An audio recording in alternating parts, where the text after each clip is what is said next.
Baik, Assalamualaikum warahmatullahi wabarakatuh. Di sini saya akan menjelaskan mengenai Imam Al-Ghazali beserta pemikiran tasawufnya. Sebelum itu, uh, kita bahas sedikit mengenai tokoh-tokoh pemikiran tokoh sufi.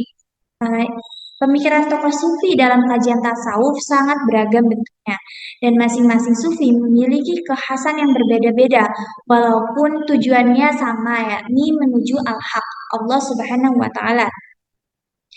Eh, Kemudian, semisalnya saja tokoh Ibnu Arabi dengan konsep wahdat al-wujudnya. Kemudian ada Al-Hallaj dengan konsep hululnya. Adapun Rabi'ah Al-Adawiyah dengan konsep mahabahnya. Dan masih banyak lagi sufi-sufi lainnya. Selain yang telah disebutkan saya tadi, ada seorang tokoh sufi yang sangat cemerlang pemikirannya eh, yang terkenal, yakni Imam Al-Ghazali yang memiliki julukan Hujatul Islam. Tentunya kita semua sudah tidak asing lagi bukan dengan eh, nama Imam Al-Ghazali. Imam Al-Ghazali ini merupakan tokoh sufi yang terkenal pada abad kelima. Uh, Selanjutnya mari kita bahas mengenai biografi beliau. Imam Al-Ghazali bernama lengkap Imam Hujatul Islam Zainuddin Abu Hamid Muhammad bin Muhammad At-Tusi At-Tabarani Asy-Syafi'i Al-Ghazali. Beliau dilahirkan di kota Tus pada tahun 450 Hijriah. Beliau memiliki seorang ayah yang bekerja sebagai pengrajin sekaligus penjual kain suf, yakni kain yang berasal dari domba. Ayahnya wafat ketika beliau masih kecil. Sebelum meninggal, ayahnya telah menyampaikan wasiat kepada salah satu sahabatnya agar Al-Ghazali kecil dan saudaranya yang bernama Ahmad diasuh oleh sahabat yang tersebut. Sahabat dari ayahnya Imam Al-Ghazali ini merupakan seorang sufi. Jadi saat kecil Al-Ghazali dan adiknya Ahmad diasuh oleh sang sufi. Jadi eh, ada sebuah kisah, suatu ketika Imam Al-Ghazali beserta adiknya Ahmad berjalan menuju kota Tus sehabis menuntut ilmu di kota lain. Jadi saat di perjalanan tiba-tiba beliau di, eh, dihadang oleh orang-orang yang berniat untuk merampas kitab-kitab beliau. Akhirnya kitab-kitab beliau dirampas oleh orang-orang tersebut. Uh, Syukurnya, alhamdulillahnya kitab-kitab itu dikembalikan lagi oleh para perampok itu.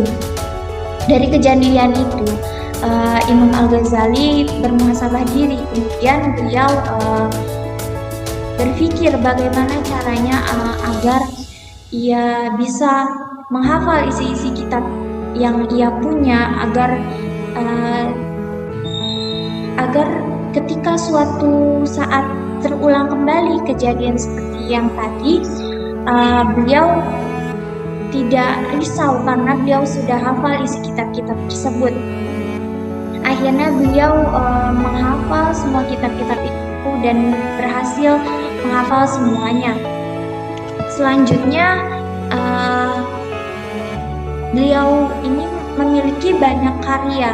Dijelaskan dalam pengantar buku karya Imam Al-Ghazali yang berjudul Muhtasar Ihya Ulumuddin bahwa Az-Zuhri di dalam At-Tabaqat Asy-Syafi'iyah menyebutkan bahwa karangan Imam Al-Ghazali ini sebanyak 58 karangan. Tasik Kubra Zadeh di dalam Kitab As-Sa'adah wal Misbah Asy-Syiyadah menyebutkan bahwa karya-karyanya mencapai 80 buah. Ia berkata, buku-buku dan risalah-risalahnya tidak terhitung jumlahnya dan tidak mudah bagi seseorang mengetahui judul-judul seluruh karyanya, sehingga dikatakan bahwa ia memiliki 999 buah tulisan. Ini memang sulit dipercaya, tetapi siapa yang mengenal dirinya, kemungkinan ia akan percaya. Jadi, berdasarkan literatur yang saya baca, tidak karya dari Imam Al-Ghazali ini tidak tidak ada yang tahu pasti berapa jumlahnya. Adapun beberapa karya beliau yang saya tahu ada di sini. Yang pertama ada Ihya Ulumuddin. Ini bisa dibilang karyanya yang paling terkenal, yakni kitab ini membahas mengenai ilmu-ilmu agama. Yang kedua ada Tahafudz al-Falasifah, yakni kitab yang menerangkan pendapat para filsuf ditinjau dari segi agama. Yang ketiga ada Al-Ittihad fi Al-Ittihad, yang mana buku ini membahas mengenai inti ilmu ahli kalam. Yang keempat ada Al-Mughnis min Ad-Dahalal, yakni kitab yang membahas mengenai menerangkan tujuan dan rahasia-rahasia ilmu. Yang kelima ada Jawahir Al-Quran, yakni kitab yang membahas mengenai rahasia-rahasia yang terkandung dalam Al-Quran. Ada yang keenam Mizan Al-Aman, membahas mengenai falsafah keagamaan. Yang ketujuh ada Al-Maqasid Al-Asna fi Ma'ani Asma'illah Al-Husna, berbicara mengenai arti nama-nama Tuhan. Yang kesembilan ada Faisal At-Tafriq Baina Al-Islam wa Al-Zindiqah, membahas mengenai perbedaan antara Islam dan zindiq. Yang terakhir ada Al-Qistas Al-Mustaqim, membahas mengenai jalan untuk mengatasi perselisihan.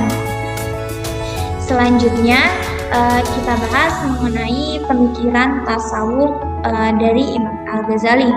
Jadi menurut Imam Al-Ghazali, para sufi merupakan pencari kebenaran yang paling hakiki.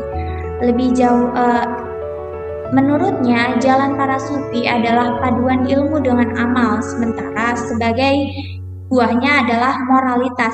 Dan menurutnya mempelajari ilmu para sufi lewat karya-karya mereka ternyata lebih mudah daripada menghafalkannya. Menurutnya, keistimewaan khusus milik para sufi tidak mungkin tercapai hanya dengan belajar, tapi harus dengan ketersingkapan batin, keadaan rohaniah, serta penggantian tabiat-tabiat. Dengan demikian, menurutnya tasawuf adalah semacam pengalaman batin penderitaan yang real.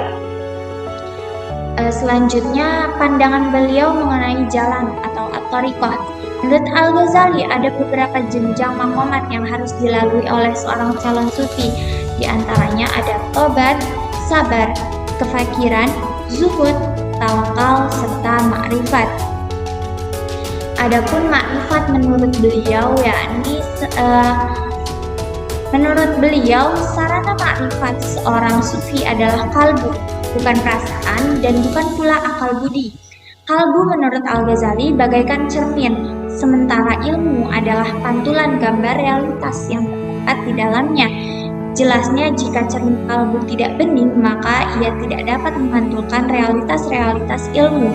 Menurutnya lagi, yang membuat cermin kalbu tidak bening adalah hawa nafsu tubuh, sementara ketaatan kepada Allah serta keterpalingan dari tuntutan-tuntutan hawa nafsu itulah yang justru membuat kalbu berlinang dan cemerlang.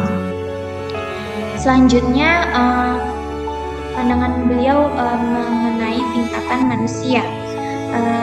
Imam Al-Ghazali membagi manusia ke dalam 3 golongan, yaitu pertama kaum awam yang cara berpikirnya masih sangat sederhana. Yang kedua, kaum pilihan yang akalnya tajam dan berpikir secara mendalam. Yang ketiga, kaum ahli debat. Selanjutnya, pandangan beliau mengenai kebahagiaan. Menurut Al-Ghazali, jalan menuju kebahagiaan itu adalah ilmu, dan kebahagiaan adalah tujuan akhir jalan para sufi sebagai buah pengenalan terhadap Allah. Tentang kebahagiaan ini, Al-Ghazali mengemukakan teorinya dalam karyanya Kimia Al-Sa'adah. Di samping itu, teori kebahagiaan ini juga telah dikemukakannya secara rinci dalam karyanya, yakni Ihya Ulumuddin. Selanjutnya, setelah mengetahui biografi beliau secara singkat dan dan pemikiran-pemikiran tasawufnya, dapat saya simpulkan mengenai keteladanan Al-Ghazali yang patut kita tiru. Yang pertama, haus pada ilmu pengetahuan. Sebagai makhluk hidup, sebagai manusia yang diciptakan oleh Allah, sudah sepatutnya kita menjadi seseorang yang haus pada ilmu pengetahuan, tidak berhenti-berhentinya mencari tahu berbagai macam ilmu pengetahuan. Yang kedua, menghindari taklid dan tidak lantas percaya mentah-mentah. Jadi pengaplikasiannya di kehidupan sehari-hari kita bisa dengan, jadi di era sekarang ini kan banyak berita-berita hoax yang mudah sekali kita dapatkan. Jadi kita sebagai manusia modern jangan sampai mengolah informasi itu secara mentah-mentah. Misal kita dapat info seperti yang terjadi beberapa waktu lalu mengenai info katanya Gunung Merapi mengeluarkan cairan, mengeluarkan api, banyak foto-foto beserta video-video yang tersebar.